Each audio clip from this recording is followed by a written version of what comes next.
So palatable are all present at Elm Park. The difference in divisions between the two teams, a big city club coming to a less fashionable setting, and both sides steered by former international players who believe that football should be played, where possible, with style and with a swagger.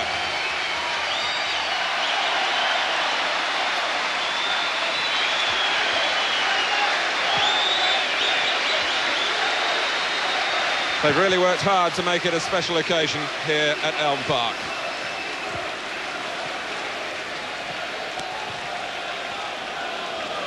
Well, Mark McGee has dropped himself to the bench, but in this Reading team there are others who played at the very highest level. Jeff Hopkins won 16 caps for Wales. Jimmy Quinn hopes to celebrate his 33rd birthday on Wednesday in Northern Ireland's colours against Denmark. And then there's Kevin Dillon, brought into the game by Birmingham City, where he represented England at youth and under-21 level. But Reading have a youth policy as well. Adrian Williams, who has a key role today, is one graduate. And the latest, 19-year-old James Lambert, whose first FA Cup tie is also his first summons into the starting lineup. Yes, and Mark McGee's made his first tactical change of the day. Adrian Williams would normally have found himself partnering McPherson in the centre of defence. But for today's game, he's put Williams up front, looking for his height and strength to trouble Birmingham. Well, Birmingham, as we know, are beset by difficulties. Terry Cooper's side shaped as much by injuries, suspension, the refusal of Southampton to let David Speedie become cup-tied, and Les Seeley's similar decision because of the uncertainty of his long-term future. So Martin Thomas keeps goal for only the second time in a year. On the plus side, John Frayne has stayed at the club, a proposed transfer to Sunderland falling through. John Gale, a long-term casualty, is on the comeback trail. And Martin Hicks, who holds the appearance record of all time for Reading, is defying a calf strain today to confront his old club. Well, we wonder what Terry Cooper was going to do, and what he plans to do and change it a little bit. His midfield is going to play them in that diamond formation, with number 9 John Frayne protecting the back four, and Ian Rogerson, the number 7, giving licence to roam wherever he likes. And here's one to look for today.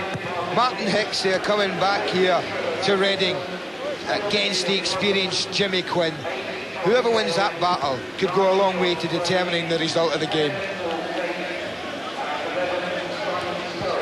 Well, Simon Sturridge, one Birmingham player who must have been happy with the draw. He scored in each of their last 3 visits to Elm Park. It is a ground on which Birmingham have never been beaten in the league. But of course, this is the FA Cup.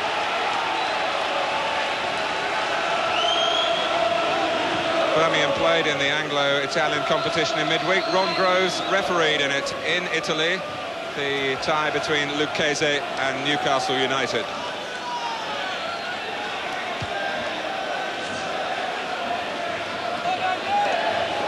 Berkshire, a little off football's beaten track, but there's plenty of ambition here at Reading. And Mark McGee determined to match his playing feats in management.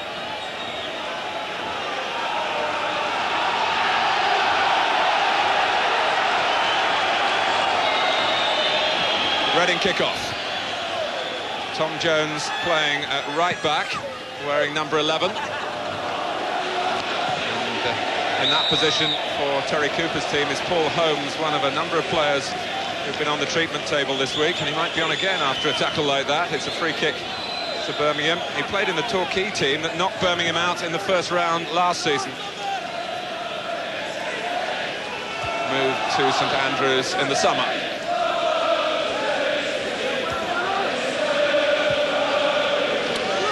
Holmes will take the free kick. Reading moving out. Ian Rogerson tried to time a run from midfield, and he might have done that, but there were others more static ahead of him who were caught offside. League form rarely a true guide in the FA Cup, but for the record in the second division, Reading have lost only 2 of their last 11. Birmingham with only 1 win over the same period in Division 1. And I think their home and away records show that as well, don't they? Reading only 1 league defeat here all year, and Birmingham only 1 league win away from home all season. So I think you can understand why the bookmakers do favour Reading today. But as we've said many times before, this is the FA Cup. Maybe we won't say many more times again this afternoon. We're getting a bit boring on that theme. Here's Hopkins playing in his preferred position as a centre-half. He's recently been the Reading right-back. It's a big afternoon for Martin Thomas. Andy Gosney was the first choice for Birmingham. He was injured in a horrifying collision with Steve Bull a few weeks ago.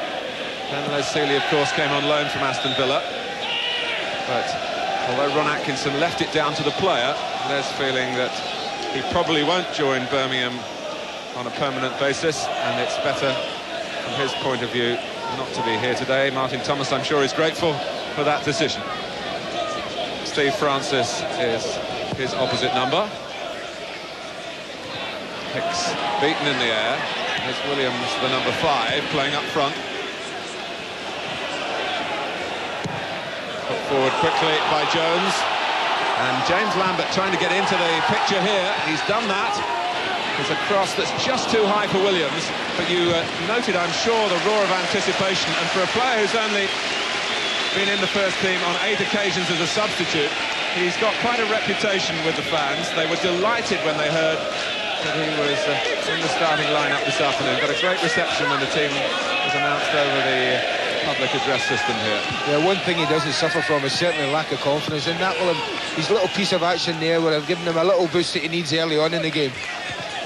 And he is left-footed, but it wasn't a bad cross with the right. Oh, it's awkward for Thomas, as Quinn came in hoping for some confusion there. It ends off Michael Gilks. Martin Thomas had to take the ball off the ground then, knowing that he couldn't use his hands. Well, certainly Trevor Mathewson trusted his goalkeeper's touch there, didn't he? But this is what we expected Reading to go up Blues early on, to try and unsettle them.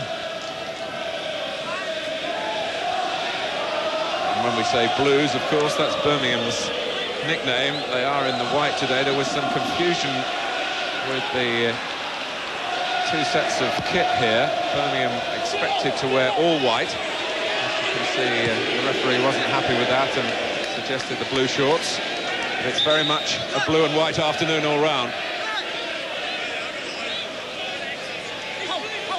Gooding with the throw.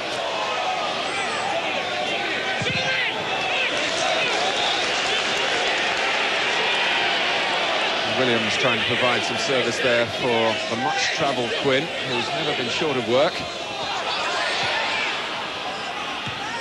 Ryan Potter, a 17-year-old, getting his head to it for Birmingham. Jones clips it back in. Dealt with well by Hicks. They know that sort of defending on this ground. 100 league appearances, Martin Hicks, for Reading. He was captain of the club for 8 years, including the win in the Seamod Cup, as it was called then, at Wembley, when they shocked Luton Town. Put forward by Mathewson. Sturridge setting off, and Francis whipping it forward quickly. Rogerson. John Gale trying to use his own brand of menace. And he's upset the referee. But he did go very late, big John Gale, didn't he? But his season has been a frustrating one so far with injury, etc. He's got the skipper's armband on there today as well, and he's comes in for this. Steve Francis takes it quite comfortably. But look, the foot's up, and to be fair, he just turned away as if he's pulling out of the tackle. And I think that Ron Groves might think I've let him off with that one, but no, he stamped his authority to the referee early on. Well, he's built like a challenger to Riddick Bowe. And he was booked, as you saw. Foul on Quinn. Hopkins coming forward. McPherson thinking better of it. Dillon delivering. And the header from Quinn has the trademark of authority about it. This forward who's always played his way with goals wherever he's gone, and he's had so many moves. But that was a classic. Well, first one to Jimmy Quinn. I said this was a duel that was important. But watch the way he soars above Hicks there. And buries a tremendous header in the far corner. Watch the spring he gets. He's got a run on Hicks, and he gives Martin Thomas no chance. Well, he's produced delight here for Mark McGee, and I would think Billy Bingham as well, if he's watching with a team to pick for Northern Ireland. Quinn's in the squad to confront the European